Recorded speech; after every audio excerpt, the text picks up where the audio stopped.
Hey, how you doing? Man, you? Not too bad. What you want to do? Equalize real quick? Yeah, good man. Okay, cool. Let's see. So, you want to throw the bull first or what? You can start the game, man. Okay, thanks, man. Appreciate it. Let's roll it. Equalizer. Have a good one. Good luck. Yeah, same to you. All the best. But it didn't matter if the accusations made sense. She sat in prison for 2 months before she got to defend herself in front of a judge. The Iraqi judge threw the case out for insufficient evidence. Oh, get out of But there. it took another month for the paperwork to go through. And incredibly, in that month, the situation 46. from the American jail into Iraqi custody. 121.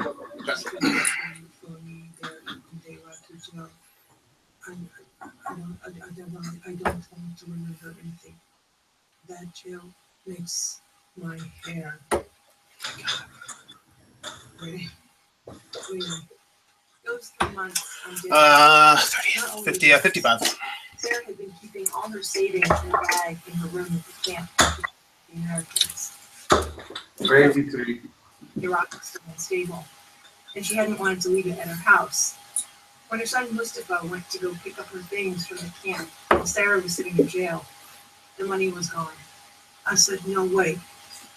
There was all my saving money in the bag. He says, no, Mom, the bag was...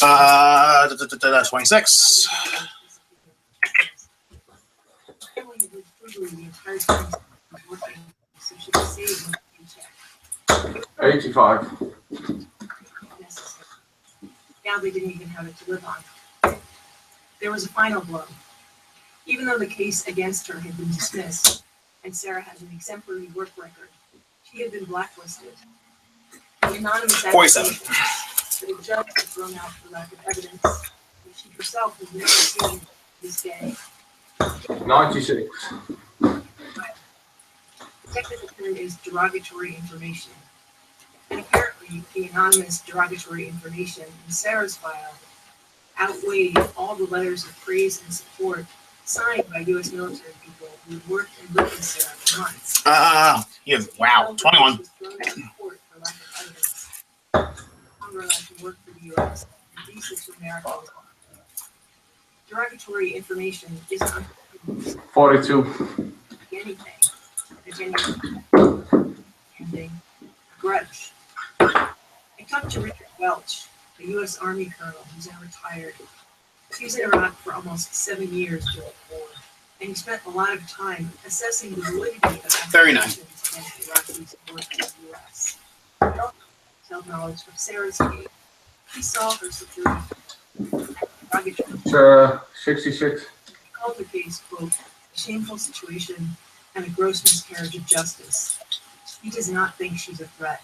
I remember, every unit she worked with vouched for her credibility and her trustworthiness and her ability.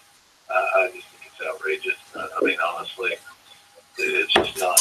That's weird. 41, 42. I first met Sarah in 2010, about a year before the U.S. Oh, mama. Another reporter, Larry Kaplow, and I were working together, and Sarah was our interpreter. There was a moment in the This American Life episode that Larry and I put together when Sarah was on the air as herself, not just interpreting for someone else. It was less than a minute long. 45. But she was the person everyone remembered at the end of the show. The moment happened when Sarah was interpreting for us during the picture. Third dog. Yep. He pulled a tissue from a box next to him to make a point. This is the 96. I feel the same thing.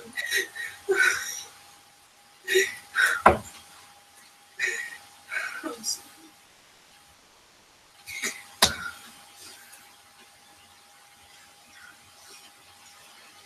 When Sarah worked for the 60.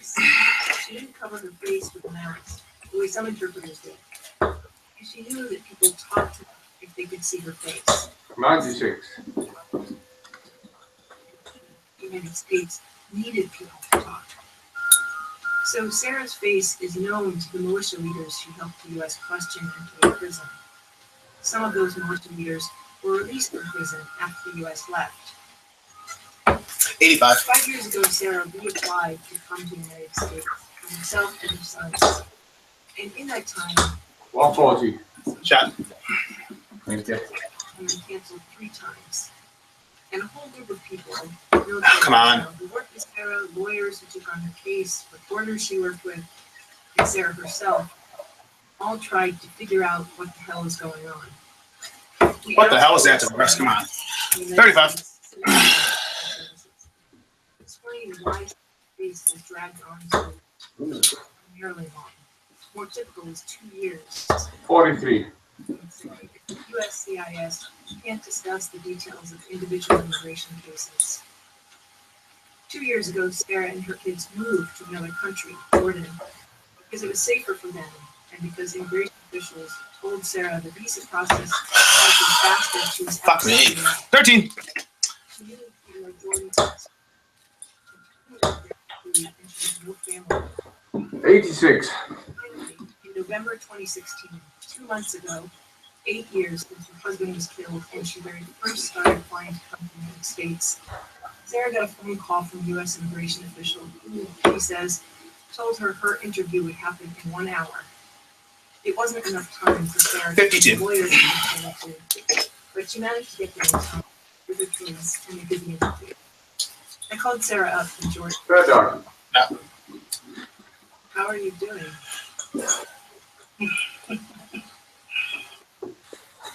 Oh, I really told the boys, you have to expect the worst. Maybe they will deny them. that's the way to start. 14. Come on. I don't hope, I'm so honest, Nancy. I 59. just feel that I enjoy it. I'm not complaining from, the way of my life. All of my complaining is for my boys and their future. Going up without any degree or... And I should have switched. 40. I just say that, that 59. A few days before Christmas, I got an email from Sarah saying her application had been denied. The form letter from USCIS said her case was, quote, denied as a matter of discretion for security-related reasons. No specifics on security-related reasons. She has 90 days to approve. 39. 54. I'm not going to say her opinion here. 30. Based on conversation I've had with U.S. military personnel who work with Sarah and know her, based on the time I spent working with her and years with her, I think we failed Sarah. In the United States. Oh, Jesus Christ, Ross. Process and for so many years. Some of them with Sarah and her 81. in Jordan. And I think after letting her face refuge, we made the wrong call. My understanding is cases like Sarah's 36. outweighs everything else, even if it's from an anonymous tipster. Even if American soldiers who worked with her never believed the accusations, and in fact spent years trying to help her get to the United States. Americans want to be safe. I want to be safe. Oh, what the shit? 13. We aren't safer keeping Sarah out. We are abandoning her and highlight. 140. Good darts. Thank you.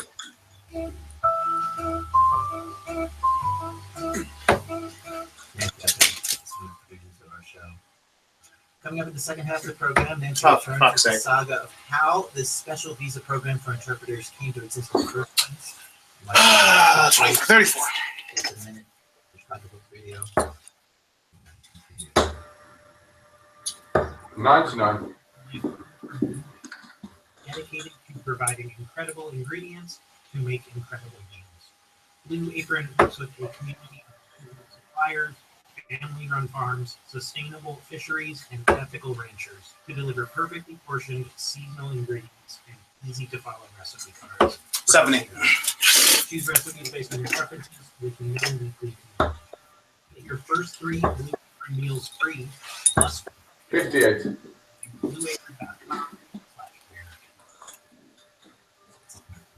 Last day on our program. Can we solve this problem?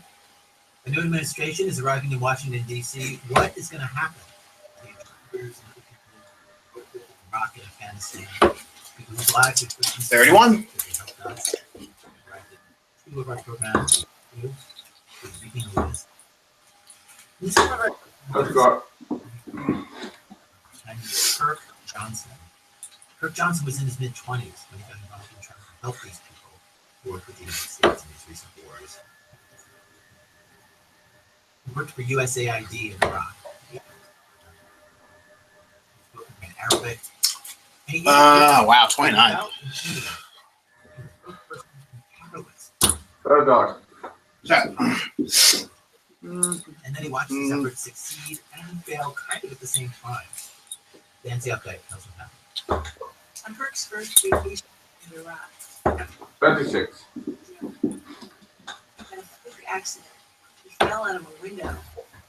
That's actually not part of his story, except to say that Kirk was so badly injured that he couldn't go back to Iraq.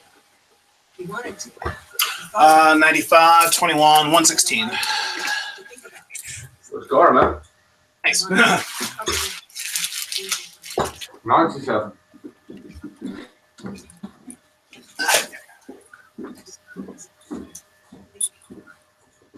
And applying to law schools. I really did feel at that point that I was I stopped reading the news from Iraq. One of my Shit. 26, 35. one of the highest 100. program that he was working on, and he opened up his front door and found the severed head of a dog and a death threat note that said that we're going to cut off your heads. Clear death threat. 41. Their front yard. You know what you did wrong to us? So fix it. Got this in the fall of 2006. Practically broke the living room basement of the futon. 41. Like, that's too long, but there's nothing I can do. It took him a few weeks to realize maybe there was something he could do. He started writing an op-ed saying, I think our government should help my friend and people like him. I felt that, like, of course, there's some 45. pieces. 27. Yeah, somebody will step forward and just fix it. Kirk's op-ed ran in the Los Angeles Times in mid-December 2006. And I remember thinking, like, okay, like, good job, buddy. You know, what a good thing you've done by raising awareness of 41. this situation. And that was to work on the law school stuff. Except that I started getting emails from 40. colleagues at USAID, former Iraqi colleagues. I mean, it was within an hour or so that it was put online. And then by the afternoon, I was getting hundreds of emails from Iraq that had read the article, but who had worked at the State Department or as interpreters for the military. Damn, 95. Exactly. And all using their stories Oh, and sending me 145. family members who had Holy shit. Yeah, that's close. No, you know, I mean, I was looking at a screen and all, and so, yeah, he. Okay, he had 170, so if he has 25 left, I know what happened. Good try, man. And all of a sudden, I was staring into sort of the guts of the refugee crisis. They were, you know, grown shit. men and women telling me that I was their only hope. Shit. And that they were 75 left to 38, 53 scored. And I was just kind of this employee 21. It's not like, all right, everybody rally behind me kind of thing. Like there was. Oh, it was just like, really, the Mars? holy cow, It's okay. It's okay. Shut up. 73. I know what to do with. I need to find the real people who I'll just give this stuff to, and they'll just solve it.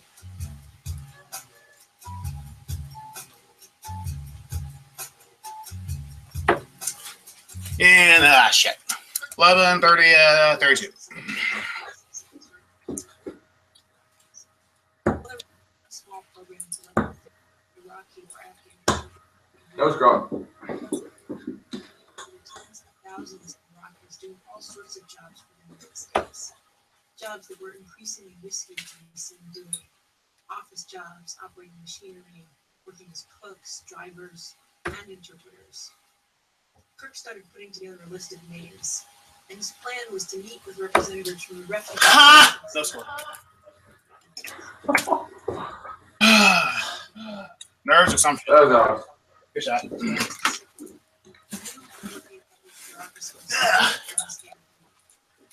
Needless to say, I held on to that last one a little bit too long. Being the USAID guy with the list of UN. He spent weeks tracking them, not just the ones who had already written to him, and putting information about each one, who they were, where they were, what job they were. 25. Picture an Excel spreadsheet. Then Kirk gave the list to the 125. It was short and inconclusive. He wasn't sure when he left what to expect from them in terms of help for the Iraqis on the list. And then from that meeting, he headed to a second meeting in Washington. And that's when he got a much clearer sense of how at least some people in the government saw what he was doing. 81. He went to the USAID office. I decided to visit 60. courtesy call to just explain what I thought I was doing with the list, and also just have a talk because one of my former bosses had called me up after the op-ed with the Bush appointment. Come on. Take time to read and said to me that I was dragging the nation back on 30. with that op-ed. He gave Kirk's op-ed, which 59. the United States had left Vietnamese allies behind at the end of the Vietnam War. No one in the Bush administration wanted the North America to remind anyone of Vietnam, especially at this point in early 2007. When the was doing so badly. And I walk into this room. 11. Last scene in Baghdad, I got moved out there. 85. Binder in front of him. It's a green binder, and it has. I noticed my name is written on the binding of it, and it says, "Kirk, no, I don't know if you're aware about this, but if you're not actually allowed to be writing about 45. anything as a former. You can't write about what you saw. You can't write about it as a former government official like this." 32. And I knew my contract very well. There was no gag order or anything. And so I got annoyed because I felt like it was kind of an obnoxious way to start out the meeting. But the tone was 45? Don't make us hurt you. I mean, he said, "Do you know anything else about Iraq?" And I said, "Yes." It goes about what? And I said, 100. what we would prefer is that you submit all future publications to us for clearance first, because we'd hate to see your objectives tanked or torpedoed.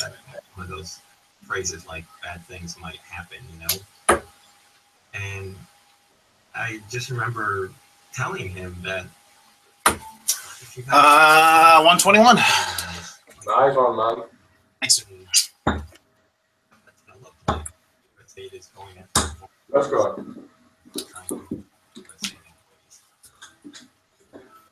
That's about where the meeting ended. But the strangest part was what happened afterwards. Oh, God damn it. I just told him, all right, well, we don't really have anything else to talk about. So I got up and walked out of the bureau. And I could sort of sense that he was behind me. But That was nowhere near that. 26. Well done. Good shot. And, Yeah, thanks again. Appreciate it. Thanks very much, man. Yep. See you next time. Yep, absolutely. Take care. Cheers. Bye-bye.